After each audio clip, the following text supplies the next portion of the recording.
하나님이 사랑하시는 비산동교회 성도님들, 주일 하루 평안하였습니까? 오늘 우리에게 주시는 하나님의 말씀은 출애굽기 13장 1절에서 10절 말씀입니다. 하나님의 말씀을 함께 읽겠습니다.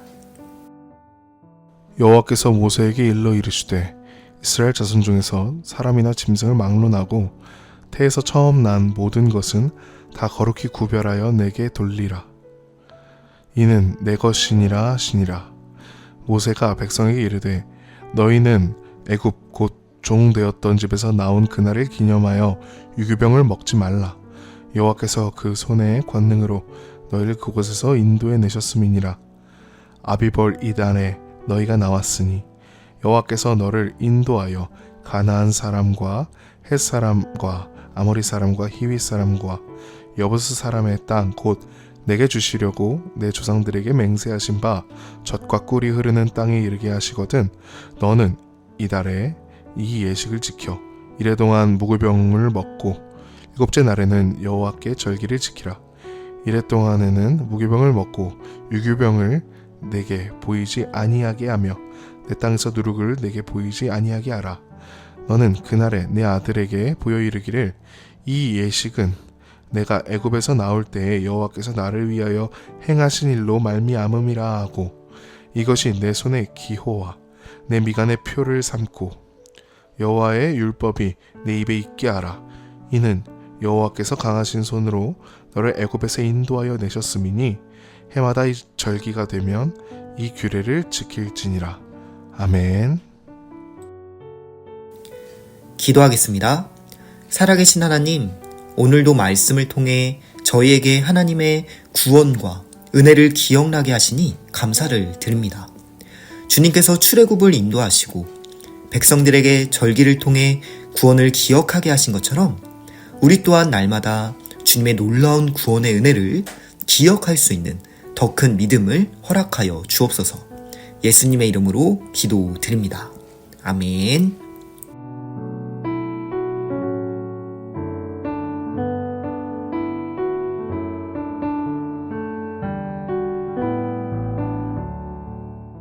(1절부터) 함께 보겠습니다.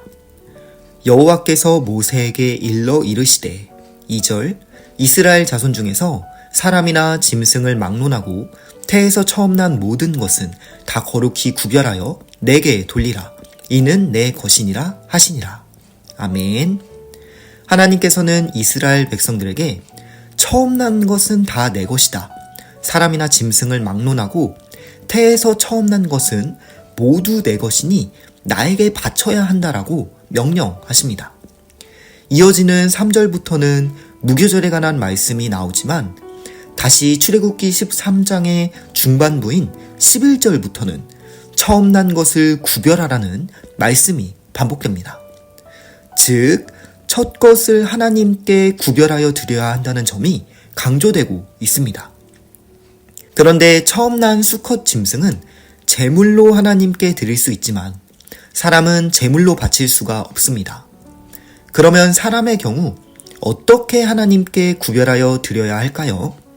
오늘 본문에서는 그 방법이 언급되지 않았지만 민수기 3장, 8장, 18장에서 맏아들을 하나님께 어떻게 구별해 드려야 하는지에 대한 구체적인 규정들이 나옵니다. 그러나 방법보다 중요한 것은 언제나 그 계명을 주신 하나님의 의도입니다. 하나님은 이스라엘 백성들이 맏아들을 키울 때마다 이 아이는 하나님의 것입니다 라는 구별과 헌신의 정신을 갖기 원하셨습니다. 그러므로 부모는 맏아들에게 너의 삶은 너 자신을 위해 사는 것이 아니라 우리를 애굽에서 구원하신 하나님을 위해 사는 삶이란다 라고 늘 가르치며 살아야 했습니다. 저는 집에서 막내인데요. 사실 맏이뿐만 아니라 둘째이든 셋째이든 우리는 다 하나님께 구별된 사람들입니다. 장자의 죽음에서처럼 마지막 생명을 얻은 것이 아니라 죄로 죽어야 할 우리 모두는 유월절 어린 양이신 예수 그리스도의 보혈로 말미암아 다 생명을 얻었습니다. 그러면 우리의 마땅한 반응은 무엇일까요? 하나님의 구원의 은혜를 기억하며 구별과 헌신의 삶으로 하나님께 드려지는 것입니다. 로마서 12장 1절입니다. 너희 몸을 하나님이 기뻐하시는 거룩한 산제물로 드리라. 이는 너희가 드릴 영적 예배니라. 아멘. 이제 5절입니다. 여호와께서 너를 인도하여 가나안 사람과 헷 사람과 아모리 사람과 히위 사람과 여부스 사람의 땅 곧 내게 주시려고 내 조상들에게 맹세하신 바 젖과 꿀이 흐르는 땅에 이르게 하시거든 너는 이달에 이 예식을 지켜. 아멘. 백성들이 약속의 땅에 들어가게 되면 매년 이달에 절기를 지킬 것을 명하신 것입니다. 그리고 백성들은 이렇게 절기를 지킬 때마다 하나님의 은혜를 기억하며 구별과 헌신의 정신으로 무장하게 되는 것입니다. 물론 백성들이 광야 생활을 하는 동안에는 소산도 없고 농사도 짓지 못하여 그저 하나님의 인도하심만을 따르면 되었지만 나중에 가나안 땅에 들어가서는 잊지 말고 절기를 구별하여 지켜야 한다는 명령이 주어졌습니다. 오늘의 본문에서 하나님은 처음 난 것은 다 내 것이다 라고 말씀하시며 구별하여 드릴 것을 명령하셨습니다. 이처럼 믿음의 삶이란 곧 구별과 헌신의 삶입니다. 우리가 믿음으로 산다는 것은 다른 말로 표현하면 세상과 구별된 삶을 사는 것이라고 할 수 있습니다. 내가 예수 그리스도를 믿고 세례를 받는 순간 우리의 마음과 영은 이미 세상과 구별되었습니다. 이제 나는 하나님께 구별된 존재로서 하나님 앞에서 헌신된 삶을 살아가야 하는 것입니다.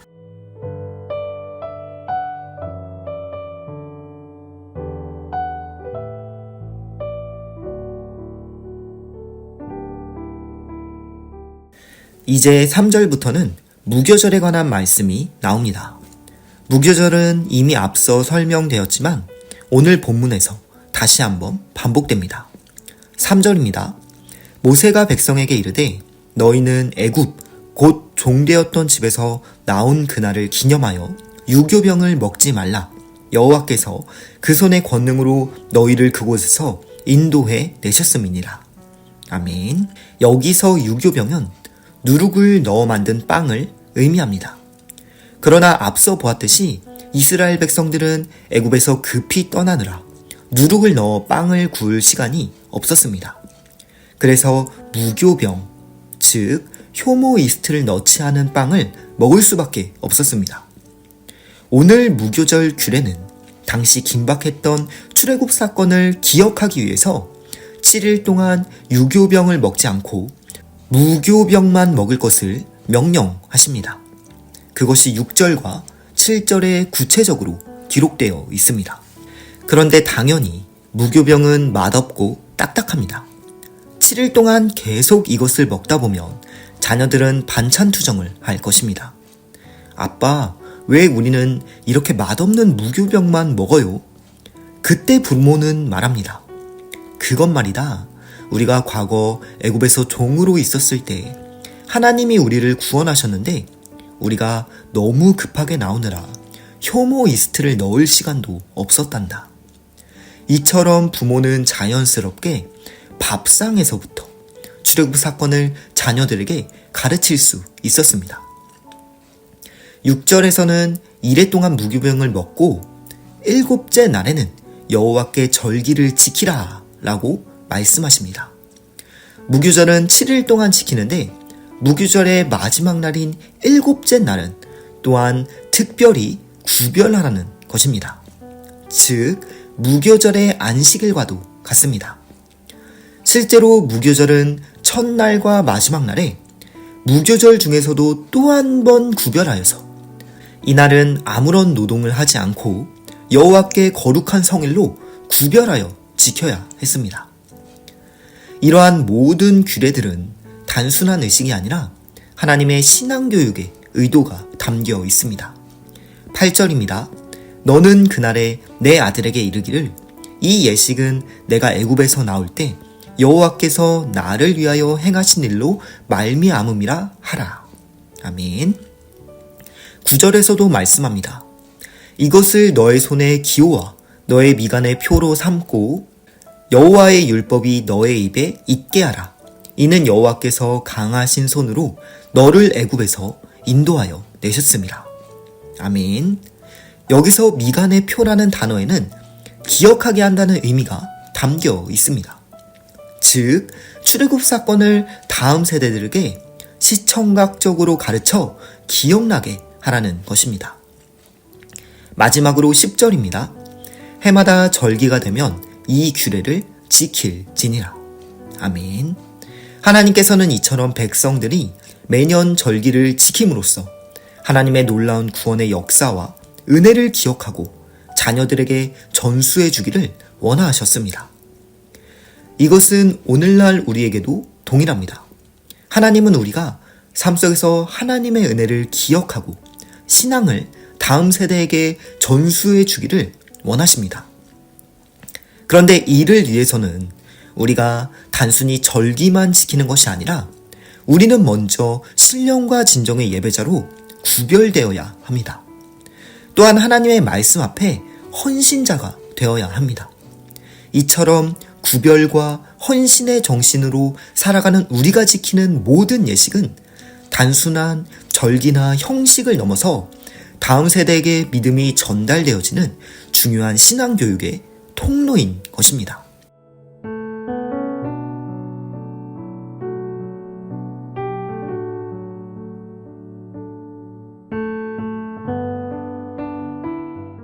오늘 본문을 통해 우리는 구별과 헌신의 중요성을 다시 한번 묵상하게 됩니다. 사실 우리의 신앙생활은 전부가 다 구별된 것입니다.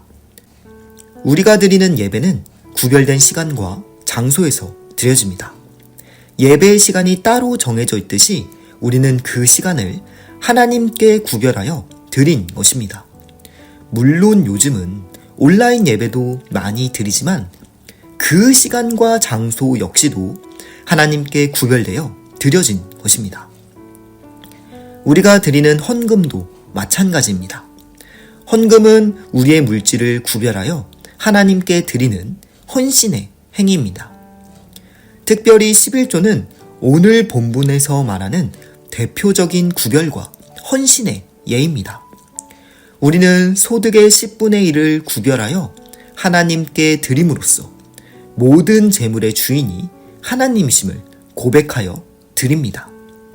10분의 1이 우리의 모든 재물을 대표하기 때문입니다. 실제로 10번째 재앙에서 장자의 죽음은 모든 애굽의 죽음을 대표하였습니다. 그래서 하나님은 애굽의 모든 것들을 멸하지 않으시고 장자만을 대표로 지었습니다. 또한 하나님께서는 백성들을 구원하시기 위해서 유월절 어린 양을 대표로 희생시키셨습니다. 저와 여러분은 죄로 인해 모두가 다 죽어야 했지만 유월절 어린 양이신 예수 그리스도 한 분께서 대표로 죽으심으로 우리는 다 놀라운 구원을 얻었습니다. 우리가 이 사실을 기억한다면 우리의 마땅한 반응은 구별과 헌신인 것입니다. 비록 시대가 변하면서 교회에서 과거에 비해 구별이나 헌신이라는 말이 점점 더 사라지고는 있지만 우리는 오늘의 본문을 통해 하나님께서는 여전히 구별과 헌신의 정신을 요구하신다는 사실을 기억해야 할 것입니다. 우리는 무교절을 지키지는 않지만 그 절기의 정신은 영원히 지키는 것입니다. 그러므로 오늘도 구별과 헌신의 정신으로 하나님께서 나를 구원하셨고 지금도 나를 보호하시고 인도하신다는 확신 속에서 하나님께 헌신된 한 날을 보내시기를 주님의 이름으로 축복합니다. 기도하겠습니다. 하나님 감사합니다. 우리의 삶 속에서 하나님께 구별하여 드리라 명하신 모든 것을 온전히 주님께 드리기를 원합니다. 처음 난 것뿐만 아니라 우리의 시간, 재물, 우리의 마음까지도 주님께 성별하여 구별하기를 원하오니 오늘도 주님을 위해 헌신하며 주님의 말씀을 따르는 일에 힘을 낼 수 있도록 인도하여 주옵소서. 특별히 하나님의 구원의 은혜가 나 혼자에게뿐만 아니라 우리의 자녀와 우리의 공동체와 자자손손에게까지 온전히 전수되어질 수 있도록 하나님께서 능력으로 인도하여 주옵소서. 예수님의 이름으로 기도드립니다. 아멘.